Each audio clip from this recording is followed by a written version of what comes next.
June 26, 1944. Hollandia Air Base, Dutch New Guinea. Lieutenant Colonel Charles MacDonald was mid-game, his focus locked on the checkerboard in front of him, when a figure appeared at the screen door.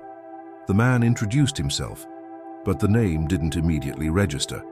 MacDonald exchanged a glance with Lieutenant Colonel Merrill Smith, his operations officer, both men wondering why a civilian would interrupt their evening in the middle of a war zone. The stranger repeated himself with an unsettling calm. Charles Lindbergh. The room went silent. America's most celebrated aviator, a living legend who had conquered the Atlantic 2 decades earlier, was standing in their makeshift recreation hall asking to discuss P-38 combat tactics. MacDonald had no clearance for this, no warning, no explanation for why the most famous pilot in the world was thousands of miles from home, deep in hostile territory. What happened over the next 6 weeks would defy every engineering manual and military doctrine the Army Air Forces had written. Lindbergh would teach techniques that extended the Lockheed P-38 Lightning's combat radius by nearly 400 miles without touching a single component of the aircraft. He transformed missions the pilots had declared suicide runs into routine operations. And it all began with that interrupted game, in a sweltering tent, with a man who wasn't supposed to be there. The story of how a civilian consultant doubled America's premier twin-engine fighter range is not merely a technical tale.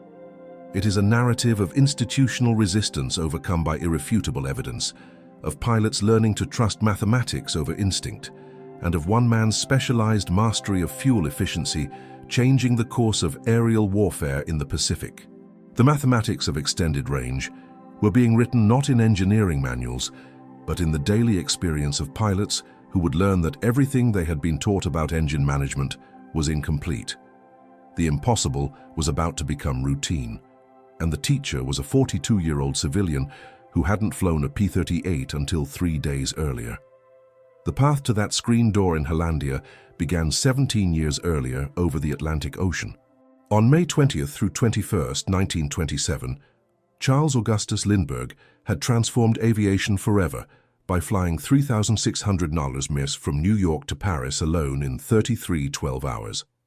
The Ryan NYP monoplane he flew, Spirit of St. Louis, carried 450 gallons of fuel in tanks so large they blocked forward vision. Lindbergh had navigated by periscope and dead reckoning, managing fuel consumption with a precision that would have seemed paranoid to other pilots of that era. He landed at Labor Field with 85 gallons remaining, having achieved fuel economy that experts had considered impossible for a Wright whirlwind radial engine. That meticulous attention to fuel management became Lindbergh's defining technical expertise. Throughout the 1930s, as he conducted survey flights for Pan American Airways across the Pacific and Atlantic, Lindbergh refined techniques that extended range far beyond manufacturer specifications. He understood that published range figures represented averages, not limits. Every engine had an optimal operating envelope where power output, fuel consumption, and mechanical stress reached perfect balance. Finding that envelope required understanding the relationship between manifold pressure, propeller RPM, mixture settings, and indicated airspeed in ways that went far beyond standard training. By 1944, Lindbergh had become one of the world's foremost experts on long-range flight. But his relationship with the United States military was complicated by his pre-war isolationism. He had argued passionately against American involvement in European conflicts, leading the America First Committee and earning him the enmity of President Franklin Roosevelt. On April 29, 1941, after Roosevelt publicly compared him to Civil War Confederate sympathizer Clement Vallandigham, Lindbergh resigned his Air Corps Reserve Colonel's commission. When Pearl Harbor forced America into war, Lindbergh attempted to rejoin the Army Air Corps. Roosevelt personally ensured Lindbergh would not wear an American military uniform again during the war, but expertise finds a way.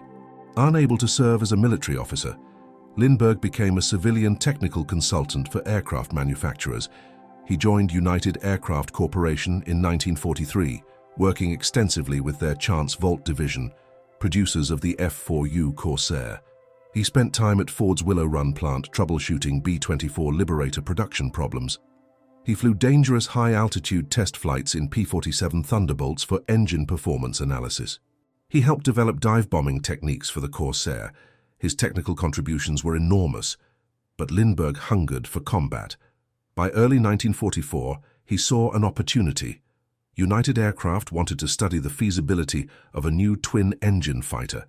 The only American representative of that category was the Lockheed P-38 Lightning. Lindbergh convinced United Aircraft to send him to the Pacific Theater as a technical representative to observe P-38 operations under combat conditions. On April 3, 1944, Lindbergh prepared for deployment to the South Pacific. He visited Brooks Brothers in New York to purchase a naval officer's uniform without insignia.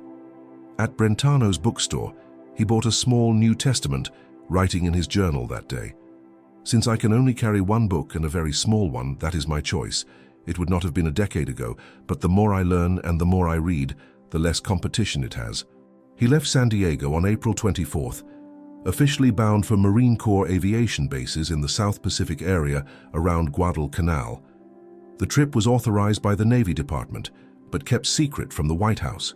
Neither President Roosevelt nor even Secretary of the Navy Frank Knox knew Lindbergh was headed to the war zone.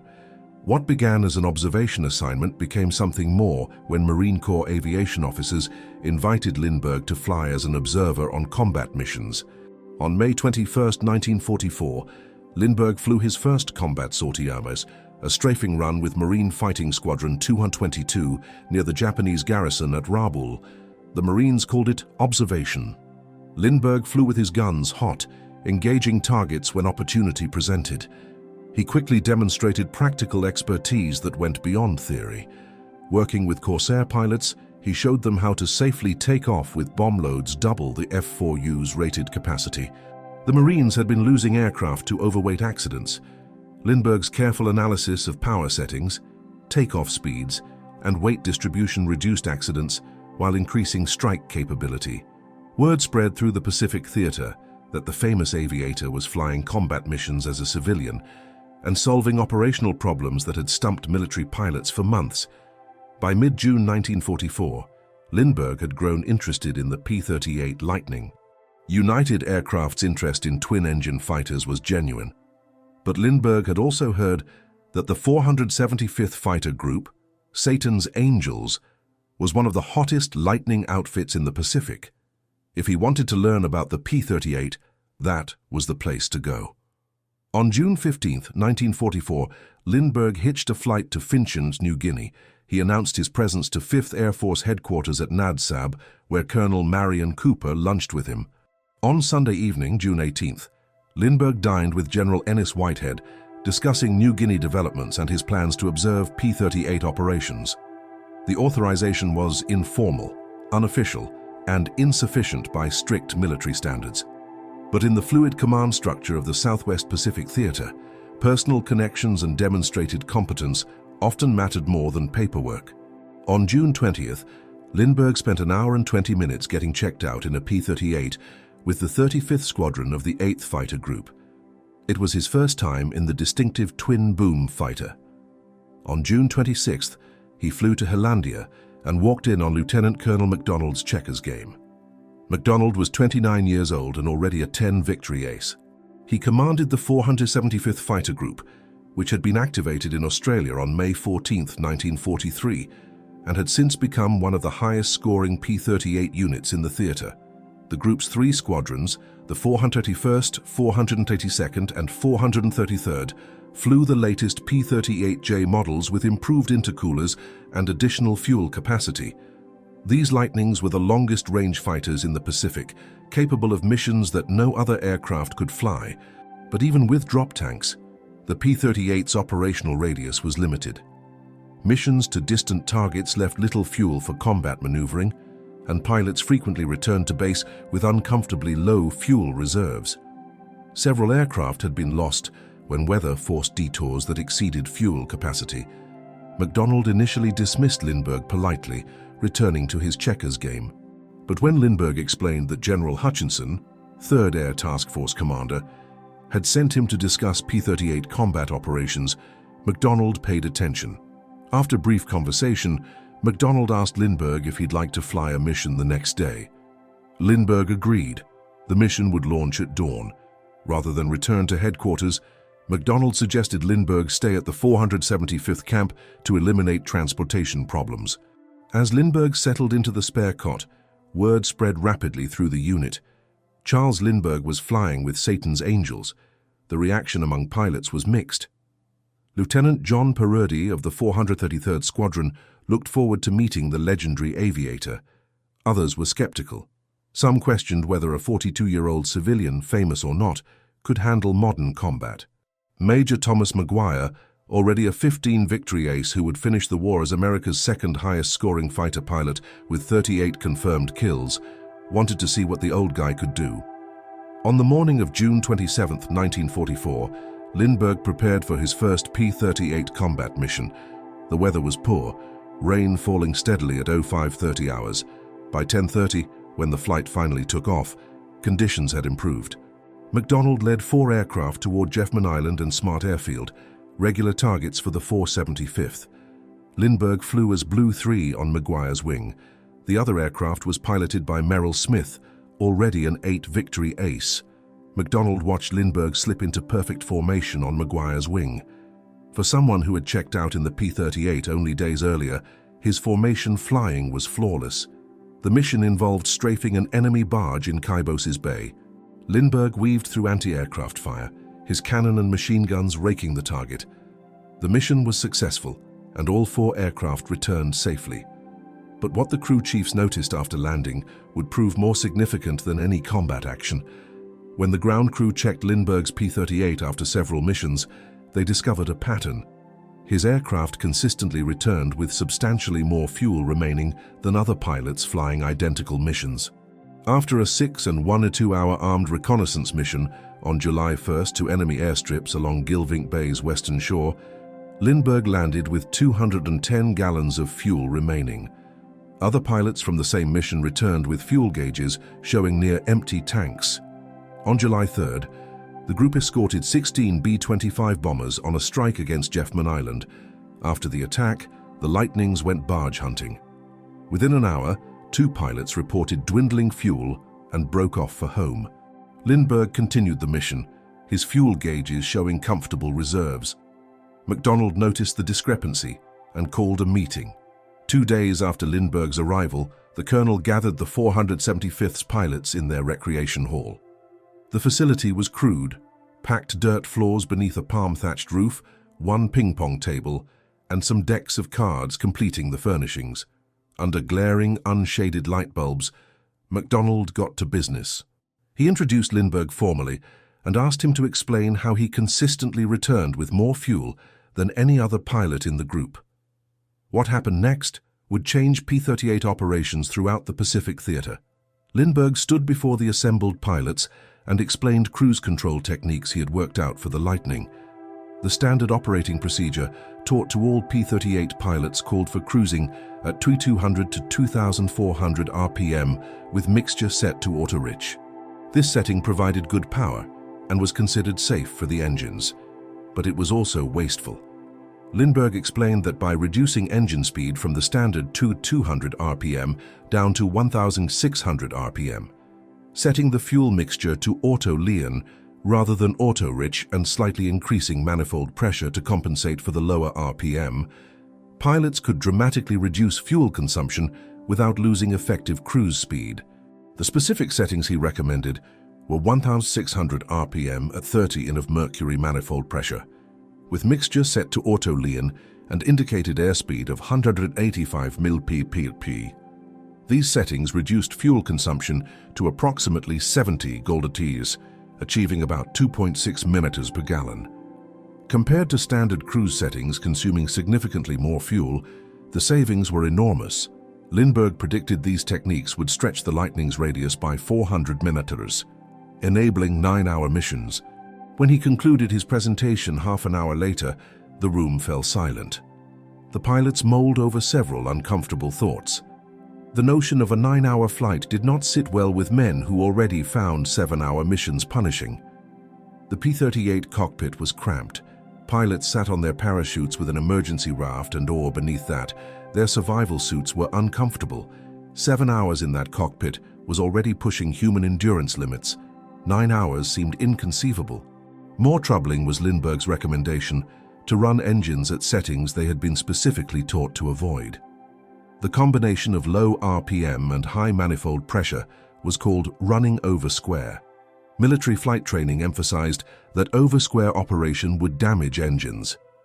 The resulting detonation would cause cylinder heads to overheat, leading to catastrophic engine failure. Pilots were taught that if manifold pressure exceeded RPM by more than a few inches, they risked blowing up their engines. Now this civilian was suggesting they should routinely operate their engines in a condition they had been warned was dangerous. The skepticism in the room was palpable. Several pilots exchanged glances. Some shook their heads. One pilot openly called Lindbergh's technique dangerous. But MacDonald understood something important. Lindbergh was not speaking from theory. He had flown combat missions using these settings. His P-38 had not suffered engine problems. His aircraft had returned repeatedly with fuel reserves that gave operational flexibility other pilots lacked. The colonel decided to put the technique to a practical test.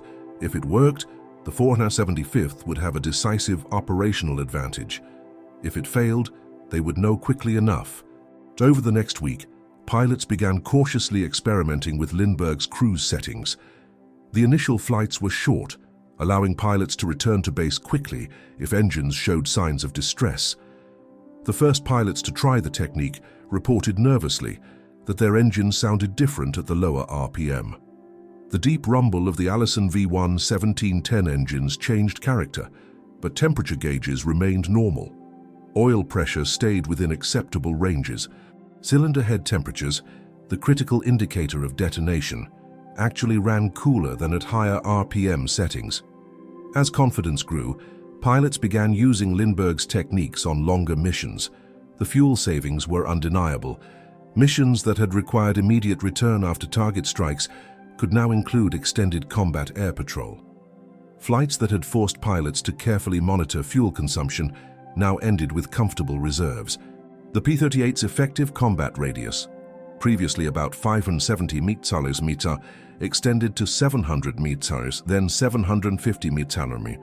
Pilots discovered they could reach targets that had been considered beyond the Lightning's capability, fight for 15 minutes over the target area, and still return with a 1-hour fuel reserve. The transformation was revolutionary. The skepticism evaporated as mission after mission proved the technique's effectiveness.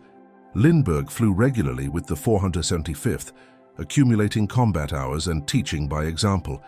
He led flights, demonstrating that the civilian observer could handle combat as well as any military pilot. On missions he led, his call sign was simple: Mr. Lindbergh. Lindbergh explained the physics behind the technique in ways that helped pilots understand why it worked. Aircraft engines produce power by burning fuel to create pressure that drives pistons. The amount of fuel burned per unit time determines fuel consumption. The goal is to maximize efficiency, producing the most power for the least fuel. Traditional high RPM cruise settings produced plenty of power but wasted fuel because the engine cycled rapidly, burning fuel unnecessarily. By reducing RPM and increasing manifold pressure, the same power could be produced with fewer combustion cycles, each using fuel more efficiently. The lean mixture setting further improved efficiency by providing just enough fuel for complete combustion, eliminating the excess used in auto-rich mode for engine cooling at high power settings. The engines did not detonate because the power setting, though over square by ratio, was not actually high power operation. Manifold pressure of 30 in was moderate, well below the 60 in war emergency power settings used for takeoff and combat. The lower RPM actually reduced mechanical stress on engine components. The technique was not dangerous. It was simply different from what pilots had been taught. Lindbergh's expertise came from years of experience with long-range flight. His 1927 Atlantic crossing had taught him that published specifications were starting points, not limits. His work with Pan American Airways in the 1930s, surveying trans-Pacific and transatlantic routes, had given him thousands of hours to experiment with fuel management. The P-38 had an advantage that made experimentation less risky than it seemed. Twin engines, If one engine suffered damage from the experimental cruise technique, the other engine could bring the pilot home. Over the vast Pacific, where mechanical failure meant death by drowning or capture by the Japanese, most pilots in single-engine fighters flew conservatively. But the P-38's redundancy created a margin for safely exploring the envelope. And Lindbergh knew from the supply situation that the risk was acceptable. Allison was shipping spare V-17-10 engines and parts to the Pacific in generous quantities. If an engine needed replacement after experimental operation, ground crews could install a fresh power plant quickly. The operational advantage of extended range justified accepting a small risk of increased engine wear. The calculation proved correct. No P-38 engines failed due to Lindbergh's cruise techniques. By late July 1944, Lindbergh's cruise control techniques were spreading throughout 5th Air Force P-38 units. The 475th Fighter Group's success was impossible to ignore. Word spread to other squadrons. Pilots talked. Ground crews compared fuel consumption data. Other commanders wanted the same operational advantage Satan's Angels now enjoyed. Lindbergh gave additional presentations to pilots from other units. He explained the technique patiently, answering technical questions, addressing concerns about engine safety. The adoption was not immediate or universal, but it was steady. July 28, 1944, brought Lindbergh's most dramatic moment with the 475th. The mission was a bomber escort to the Seram area, flying with the 433rd Squadron. Lindbergh flew as Blue 3 in a 4-ship flight over El Puti Bay. Blue Flight encountered enemy aircraft. 2 Mitsubishi Ki-51 Sonus, Japanese light bombers used for reconnaissance and ground attack, were returning from searching for a missing comrade. The Sonus belonged to the 73rd Independent Flying Chutai. One was piloted by the unit's commanding officer, Captain Saburo Shimada, the other by Sergeant Yokogi. The American fighters attacked. The Sonus were outmatched, slower, less maneuverable, and lightly armed compared to the Lightnings. They should have been easy kills. But Shimada was an experienced pilot who had no intention of dying easily. The engagement turned into a running battle. P-38s from the 9th Fighter Squadron had found the Sonias first and were already engaged when McDonald's flight arrived. Shimada's wingman, Sergeant Yokogi, was hit by cannon fire from Lieutenant Wade Lewis. The Sonia's left wing caught fire. As the enemy aircraft straightened out to run, Lieutenant J.C. Haslip slipped behind and fired a long burst. The stricken Sonia trailed smoke and dove into the sea. Shimada's Sonia continued the fight. For 30 minutes, the Japanese captain outmaneuvered multiple attacking P-38s. He threw his aircraft into violent banks, wingtips streaming condensation as he racked the Sonia through maximum rate turns. P-38 pilots tried pulling lead on the target, but couldn't hold the aim point. The slower Japanese aircraft could turn inside, the faster American fighters. Captain Danforth Miller, McDonald's wingman, managed to briefly get the Sonia in his gun sight, but lost track as Shimada completed a hard left turn. Miller's tracers fell 80 ft behind. Then Shimada did something unexpected. Rather than continuing evasive maneuvers, he turned directly toward the approaching Lindbergh. The two aircraft flew at each other head-on at a closing speed of nearly 500 mbs apace. For Lindbergh, a man who had flown thousands of hours but never faced an enemy aircraft trying to kill him, the moment crystallized with terrible clarity. Shimada held his course.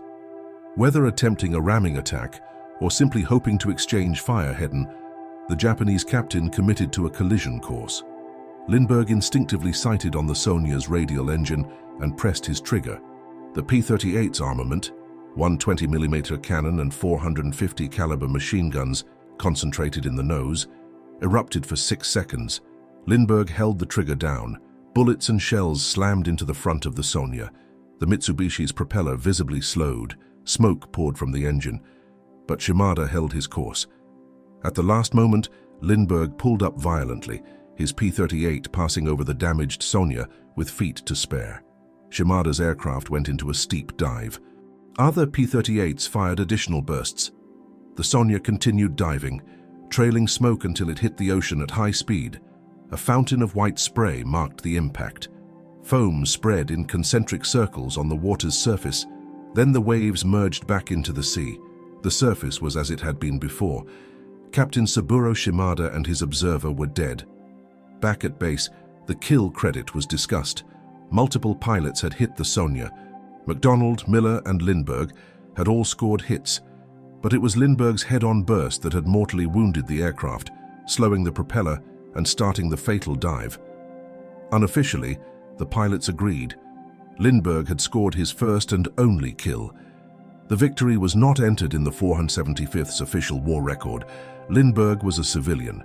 His participation in combat was already irregular. Recording an official kill would raise questions that might end his time with the unit. 3 days later, on August 1st, Lindbergh nearly died. The mission was a fighter sweep to the Palau Islands. The flight encountered Japanese Zeros. In the ensuing dogfight, Lindbergh found himself in a turning fight with a Zero pilot who very nearly shot him down. Only McDonald's intervention, calling brake right, and then engaging the Zero himself, saved Lindbergh's life. The close call convinced 5th Air Force headquarters that enough was enough. Lindbergh had proven his techniques worked. He had flown approximately 50 combat missions across all his Pacific service, including about 25 P-38 missions with the 475. He had shot down an enemy aircraft. He had nearly been killed. It was time to return him to the United States before something went irreversibly wrong. On August 12, 1944, Lindbergh left Hollandia to return home. The pilots of the 475th Fighter Group gathered to see him off. Their respect for the civilian technical representative was genuine. He had not just taught them techniques that extended their combat radius. He had flown with them, fought with them, and proven himself in conditions where rank and fame meant nothing. The impact of Lindbergh's fuel efficiency techniques extended far beyond the 475th Fighter Group. By October 1944, P-38 units throughout the Pacific were using variations of his cruise control settings. The specific numbers varied slightly between units and conditions, but the principle was universal.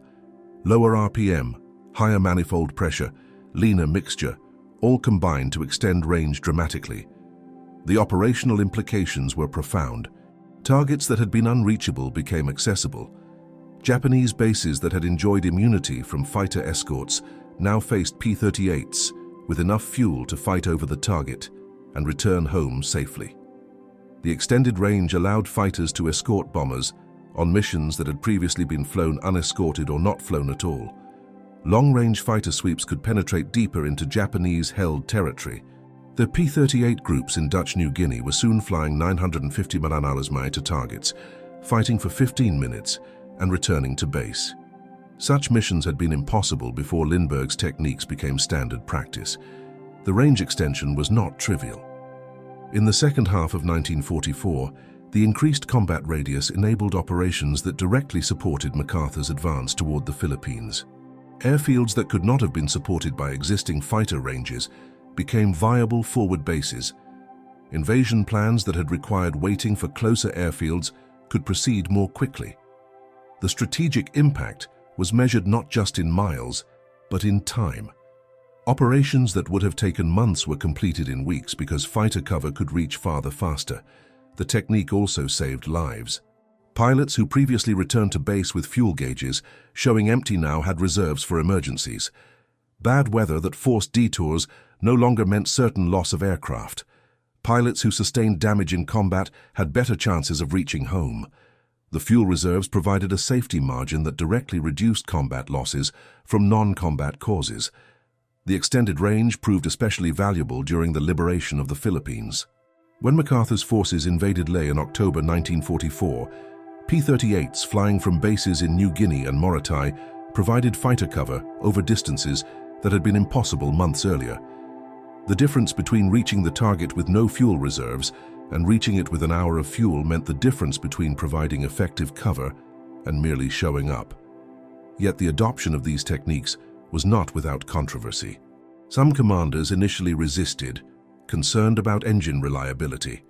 Some pilots remained skeptical, trusting their training more than a civilian's advice. Some maintenance officers worried about increased wear on engines, but the evidence was undeniable. Units using Lindbergh's techniques reported no increase in engine failures, Fuel consumption data showed dramatic improvements. Mission reports documented successful operations that had been impossible before. By late 1944, Lindbergh's cruise control technique was officially incorporated into P-38 operating procedures. What had begun as a civilian technical representative's observation had become standard doctrine. The U.S. Army Air Forces published updated cruise control charts for the P-38 that reflected Lindbergh's discoveries. Pilot training materials were revised to include proper lean of peak mixture operation. The broader story of Lindbergh's Pacific service reveals a man driven by complex motivations. His pre-war isolationism had made him a controversial figure. His comments about aviation technology in Nazi Germany had earned him accusations of Nazi sympathy. His public opposition to American entry into World War II had destroyed his relationship with President Roosevelt. When war came, Lindbergh found himself a pariah despite being one of America's most accomplished aviators. But in the Pacific theater, far from Washington politics, Lindbergh found redemption through technical competence. The Marine and Army Air Force pilots who flew with him judged him not on political positions, but on flying skill and courage. Major Richard Bong, America's highest-scoring ace with 40 victories achieved while serving with V Fighter Command Headquarters and various units across the theater, told a United Press reporter that Lindbergh was as hot a pilot as any of us. He would have been out there knocking off Japs every day if General Kenny had let him. The assessment from someone of Bong's caliber meant more than any political rehabilitation could have provided. Lindbergh had proven himself where proof mattered most in combat. After returning to the United States in mid-August 1944, Lindbergh continued his technical contributions to the war effort. In October 1944, he participated in a joint Army-Navy conference on fighter aircraft performance at Naval Air Station Patuxent River, Maryland.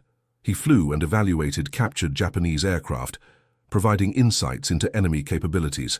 He continued consulting for United Aircraft and other manufacturers, troubleshooting problems that arose in combat operations. The technical specifications of what Lindbergh accomplished reveal the magnitude of improvement. The 38J Lightning had internal fuel capacity of 410 gras in standard tanks, 2 90-gall mains, 2 60-gall reserves, and 2 55-gall leading-edge tanks with provisions for external drop tanks. Total capacity could exceed 1,000 gras at standard cruise settings of 2,200 RPM and auto-rich mixture. Fuel consumption varied by source, but was significantly higher than Lindbergh's method. Lindbergh's technique reduced consumption to approximately 70 gall per hour total. Combat radius increased from approximately 570 meters to 750 meters with the same combat and reserve allowances, representing a 31% improvement. For missions requiring maximum range, additional drop tanks combined with cruise techniques achieved flights approaching 9 hours covering over 1,000 miles. These capabilities transformed Pacific operations. The strategic island hopping campaign that characterized MacArthur's advance through New Guinea and into the Philippines relied on air superiority at each stage. Fighter range determined which islands could be bypassed and which required direct assault to provide airfields. By extending fighter range, Lindbergh's techniques allowed bolder operational planning. Islands that would have required costly amphibious assaults could be bypassed because fighters could reach targets from more distant bases. Some historians have incorrectly attributed Lindbergh's range extension techniques to the April 1943 mission that intercepted and shot down Japanese Admiral Isoroku Yamamoto's transport aircraft. That mission, flown by P-38s from the 339th Fighter Squadron based at Guadalcanal, did push the Lightning's range limits, but Lindbergh had nothing to do with it. He did not arrive in the Pacific theater until more than a year later.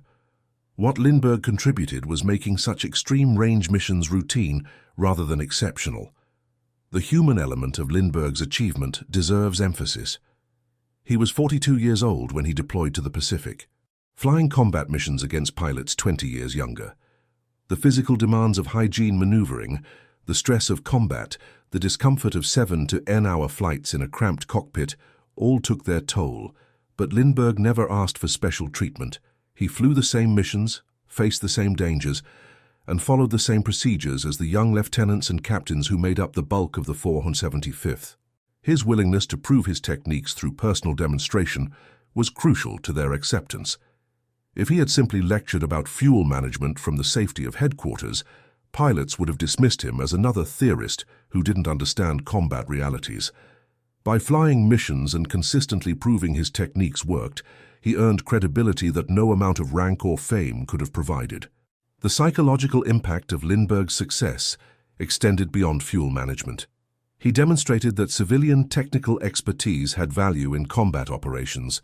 Military organizations naturally privilege rank and combat experience, but complex modern warfare required technical sophistication that often resided outside the military chain of command.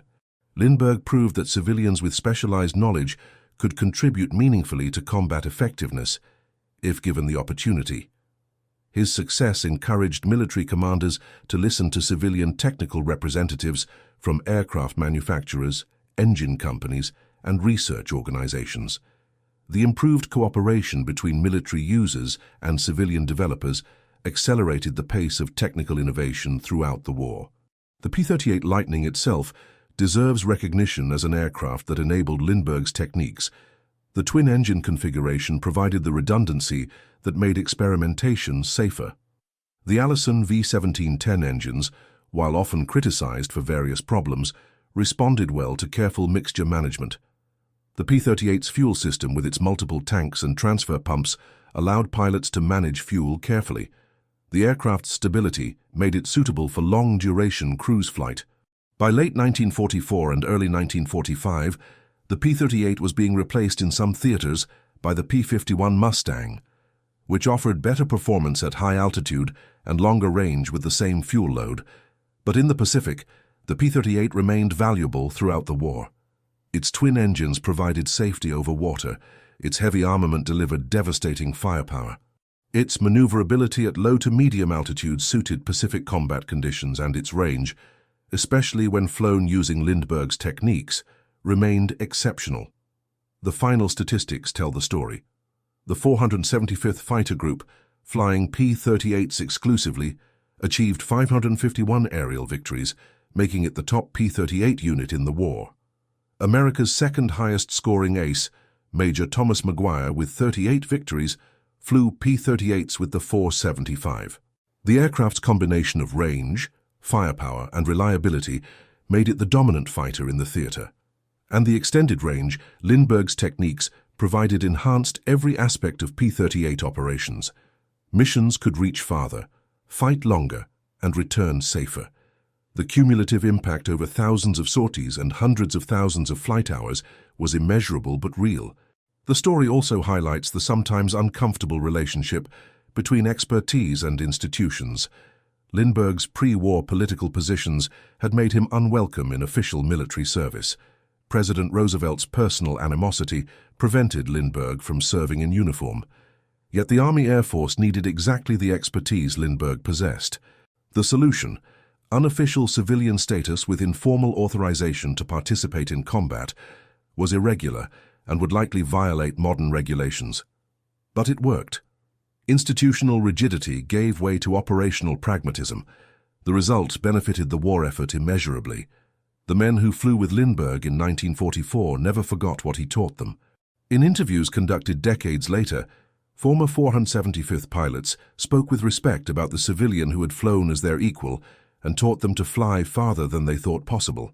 Colonel Warren Lewis, who commanded the 432nd Squadron, recalled Lindbergh's fuel-saving settings precisely decades later.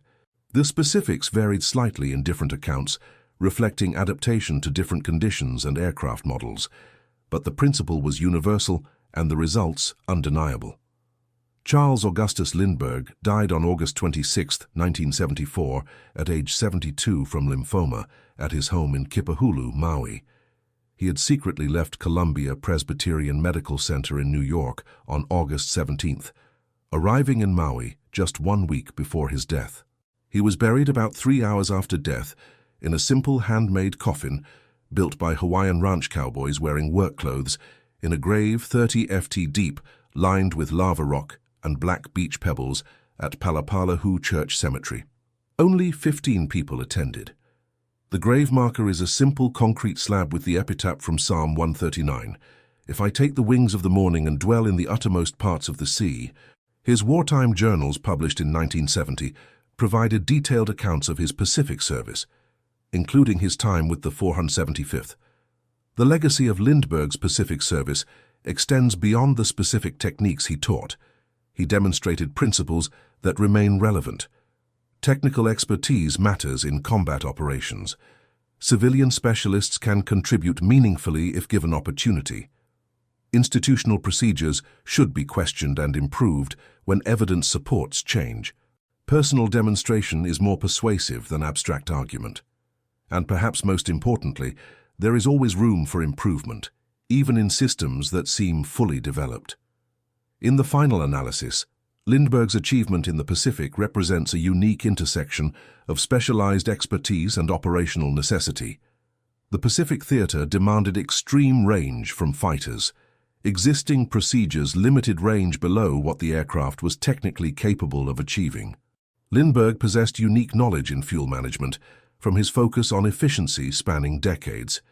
He had the opportunity to apply that expertise in combat conditions where results could be measured objectively. He had the courage to demonstrate his techniques personally, risking his life to prove his theories, and he had the approach to work with pilots as an equal rather than demanding recognition for his fame. The story of German prisoners of war witnessing American industrial might showed psychological transformation through overwhelming material evidence.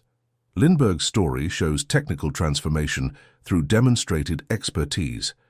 Both reveal that sometimes the greatest victories come not through force, but through knowledge applied with precision and proven through example. The German prisoners returned home knowing that democratic prosperity could create abundance. The American fighter pilots who learned from Lindbergh gained techniques that multiplied their operational effectiveness while bringing them home safely. The P-38 Lightning flew on until war's end, its distinctive twin-boom silhouette a symbol of American air power in the Pacific. The pilots who flew it remember the aircraft with affection despite its quirks and challenges, and those who flew it in 1944. And after remember also the civilian who taught them that the impossible was merely difficult, that published limits were starting points, not boundaries, and that understanding could unlock capabilities hidden in plain sight. That became Lindbergh's true Pacific legacy, not the combat sorties he flew or the enemy aircraft he engaged, but the knowledge he transferred and the methods he validated under the harshest conditions imaginable. He arrived as an observer, a curious technical mind seeking to understand modern combat aviation. He left as an instructor, whose teachings would ripple through every P-38 squadron in the theater. He came bearing the weight of celebrity, a name recognized across continents, and departed with something far more valuable: the respect of combat veterans who had seen his methods work when their lives depended on it. And he revolutionized an aircraft's operational envelope through nothing more than understanding its systems at a fundamental level and possessing the conviction to demonstrate that better approaches existed. No modifications were required, no additional equipment was installed, no engineering breakthroughs emerged from laboratories. The aircraft remained mechanically identical. What changed was how pilots understood the machines they flew and how they managed the resources available to them. The pilots of Satan's Angels understood precisely what Lindbergh had given them. They pushed deeper into enemy territory than anyone had thought possible. Reaching targets that had been considered beyond the Lightning's range, they sustained longer engagements over hostile waters, knowing they had reserves that previous doctrine said shouldn't exist. And they returned home with fuel to spare, transforming what had been prayers and calculations into reliable operational planning.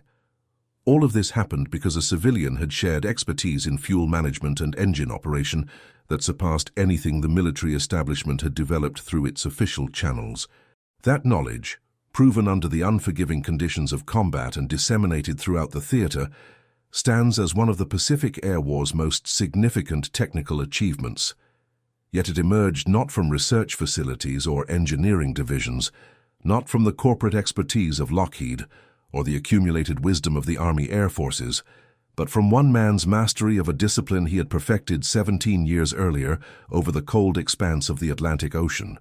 That expertise, applied to different circumstances with different machinery and vastly different stakes, proved as transformative in 1944 as it had been in 1927.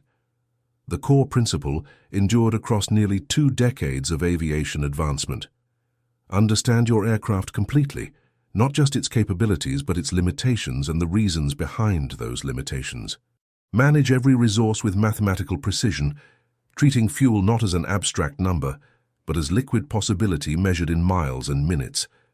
And never accept published specifications as absolute boundaries, because those numbers represented conservative estimates, not physical laws. Lindbergh embodied that philosophy in every flight he made, every technique he demonstrated, and every conversation he held with pilots who had initially viewed him with skepticism. During 6 crucial weeks in the summer of 1944, as the Pacific Campaign reached its critical phase, he transmitted that hard-won wisdom to some of the theater's most skilled and experienced fighter pilots, men who had survived dozens of combat missions, who understood air combat in ways few others could, found themselves learning fundamentals they hadn't known existed. They, in turn, carried that knowledge forward with the conviction of believers who had seen miracles become methodology. They taught other squadrons, shared techniques during briefings, and demonstrated procedures that seemed to violate everything the technical manuals specified. The knowledge cascaded through the fighter groups, creating a tactical innovation that fundamentally altered how America prosecuted the air campaign across the vast distances of the Pacific theater. Missions that had been theoretical became routine. Targets that had been unreachable came within striking distance, and pilots who might have been lost to fuel starvation over empty ocean returned safely to their bases, carrying with them the techniques a civilian had proven in the skies above New Guinea.